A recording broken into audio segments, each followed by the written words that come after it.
Halo teman-teman, di video kali ini kelompok kita akan membahas tentang perkembangbiakan seksual pada tumbuhan dengan mengamati struktur bunga sepatu atau Hibiscus rosa sinensis. Yuk kita mulai. Pertama, kita mencari bunga sepatu yang masih segar dan sedang mekar. Pemilihan bunga ini penting karena bagian-bagian reproduksi dapat diamati dengan lebih jelas. Nah, selanjutnya kita akan melakukan pengamatan pada bagian luar bunga. Bunga sepatu memiliki struktur lengkap yaitu kelopak, mahkota, benang sari, dan putik. Dalam perkembangbiakan seksual tumbuhan, benang sari berfungsi sebagai alat reproduksi jantan yang menghasilkan serbuk sari, sedangkan putik merupakan alat reproduksi betina yang menerima serbuk sari. Nah, sekarang kita masuk ke tahap membelah bunga. Kita membelah bunga secara hati-hati untuk melihat bagian dalamnya. Terlihat ovarium atau bakal buah, stilus atau tangkai putik, dan stigma atau kepala putik. Disinilah proses penting seperti penyerbukan dan pembuahan terjadi.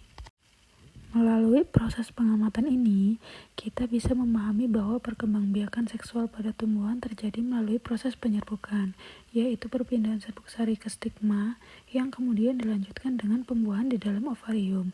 Jadi, dari bunga sepatu ini kita bisa melihat secara langsung bagaimana struktur bunga berperan dalam proses reproduksi tumbuhan. Nah, di video selanjutnya, kita akan mengamati cara tumbuhan berkembang biak secara vegetatif alami. Jadi tanpa biji, tapi memakai bagian tubuhnya sendiri. Yang pertama, ada kunyit dan lengkuas. Keduanya berkembang biak dengan rimpang atau akar tinggal. Ini batangnya yang tumbuh di dalam tanah.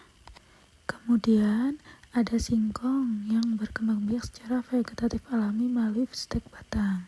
Batang singkong memiliki buku-buku atau nodus yang pada setiap ketiak daunnya terdapat mata tunas. Apabila batang pohon ditanam pada media tanah, maka tunas tersebut akan berkembang biak menjadi akar tunas baru sehingga terbentuk individu baru. Kemudian ada ubi jalar. Ubi jalar memiliki dua mekanisme perkembangbiakan vegetatif alami. Yang pertama melalui umbi akar dan yang kedua melalui batang yang menjalar. Apabila beruas batang menyentuh tanah, pada bagian tersebut akan tumbuh akar adventif sehingga terbentuk tumbuhan baru.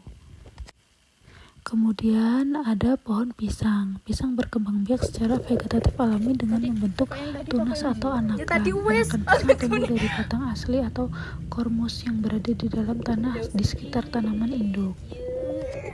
Kemudian ada enceng gondok. Enceng gondok atau tumbuhan air ini berkembang biak secara vegetatif alami menggunakan stolon atau geragi. Stolon merupakan batang yang tumbuh menjalar di permukaan air. Pada buku-buku stolon akan tumbuh akar dan tunas baru yang kemudian menjadi individu baru. Kemudian yang terakhir ada rumput teki atau Cyperus rotundus. Rumput teki berkembang biak secara vegetatif alami melalui umbi batang dan geragi. Umbi batang terbentuk pada ujung geragi yang tumbuh di dalam tanah. Berdasarkan hasil pengamatan, dapat disimpulkan bahwa perkembangbiakan vegetatif alami pada tumbuhan dapat terjadi melalui berbagai organ modifikasi, yaitu rimpang, stek batang, umbi akar, tunas, stolon, dan umbi batang. Mekanisme ini memungkinkan tumbuhan memperbanyak diri dengan cepat tanpa melalui proses penyerbukan dan pembentukan biji. Demikian laporan praktikum yang dapat kami sampaikan. Terima kasih.